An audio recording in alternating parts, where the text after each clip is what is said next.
the day that this episode is releasing, it's my son's 5th birthday. And in honor of my son's 5th birthday, I want to take a moment to talk a little bit about play. My name is Jonathan Cottrell. You're listening to Developer T. My goal on the show is to help driven developers like you find clarity, perspective, and purpose in their careers. And today, I want to encourage you to reframe your thinking around play. What exactly is play? You've probably heard it a million times that children learn through play. And if you're like me, you've encoded in your mind that play is something that only children really do. I'm sure you have adults playing sports and you can play a video game, but it seems to only be related to something that is entertaining. And so somehow children have this special connection in their brains that allows them to both be entertained and learn an enormous amount at the same time. This isn't the case, and I'm going to help you redefine the way you understand play so you can integrate it back into your life, not only just at the end of the day whenever you pick up your Xbox controller, but also in your work as a fundamental part of who you are, as a fundamental principle in the way that you work. First, let's take a moment to talk about today's sponsor.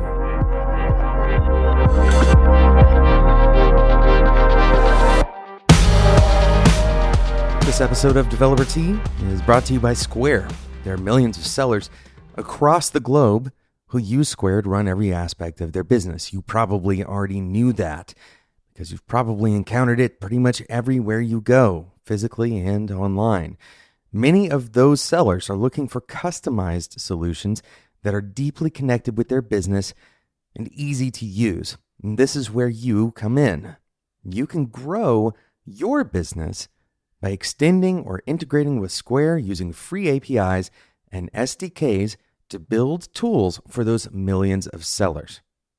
Learn more by going to developert.com/square. That's developert.com/square. Remember, this is free. You don't have anything to lose. You can go and build a tool that millions of sellers could integrate with today.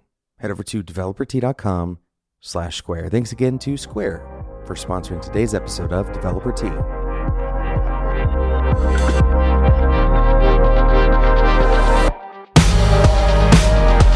If you have a chance to be around a child as often as I do, which is basically every day, then you can observe play in action. What does play look like? Well, basically everything a child does is centered on this concept of play. In fact, a child doesn't really have a kind of separation between work and play. They don't really need that. In fact, it's only later in life that we really learn the mental model of delaying our playfulness. And so a very young child can see everything through the lens of play. In contrast, of course, we see it as something that we only engage in a few particular formats. Maybe playing a board game, playing a sport, or playing a video game. But every once in a while, we get a glimpse into that deeper meaning of play.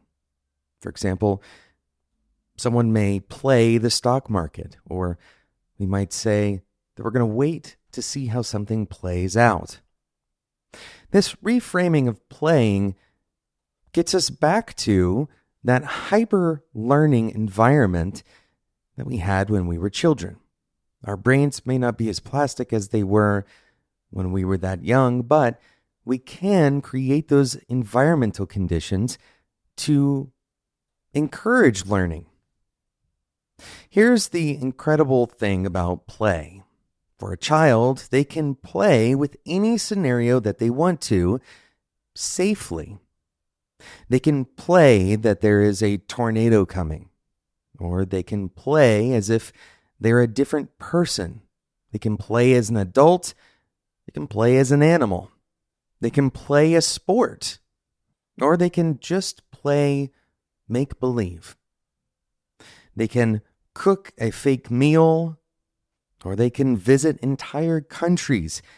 They can play around with different kinds of materials to see how they interact. They can manipulate, craft objects to see what they can create in the world. And the common thread through all of this play is the consequences. Namely, there's no threat in the consequences of play. When you remove the threat, you can explore the space. And this is what provides a child the opportunity to learn. They can change the variables without any concern about the outcome.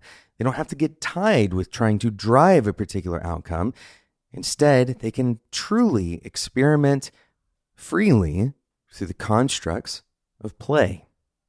What was the last time in your professional life that you were able to actually experiment freely without having to think about consequences? Now, this is mostly a mental exercise.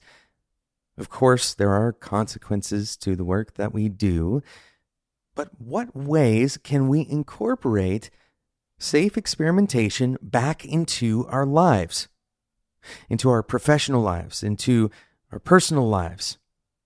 What kinds of playful experimentation can we bring back to the table? Instead of encoding in your brain play as playfulness or as silliness, which is often kind of the association that we bring to our kind of lexicon as we grow out of playfulness when we're young, instead of thinking of it in terms of silliness, think of it in terms of scenario. Right? How will this play? How will it play out? As a manager, find opportunities to create play in the work that your reports are doing. Create low stakes, high learning environments where the incentive is not to drive a particular outcome, but instead to learn as much about the different variables as you can.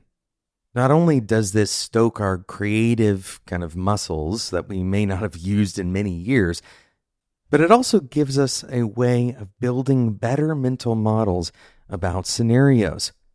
When we play, we explore alternative situations, alternative variables that we may not have explored ever before out of fear. This is a basic principle in what you do. If you can reduce the amount of fear, or specifically the amount of threat that you have in the environment, then you'll be more likely to explore. You'll be more free with your choices, and ultimately that gives you the opportunity to play. Now, if you take that one step further and do it intentionally, you're going to have a much easier time learning. For those of you who are trying to learn a programming language, don't be afraid to delete everything that you're learning and start over. Don't be afraid to write a new thing or to build something that seems silly on the outside.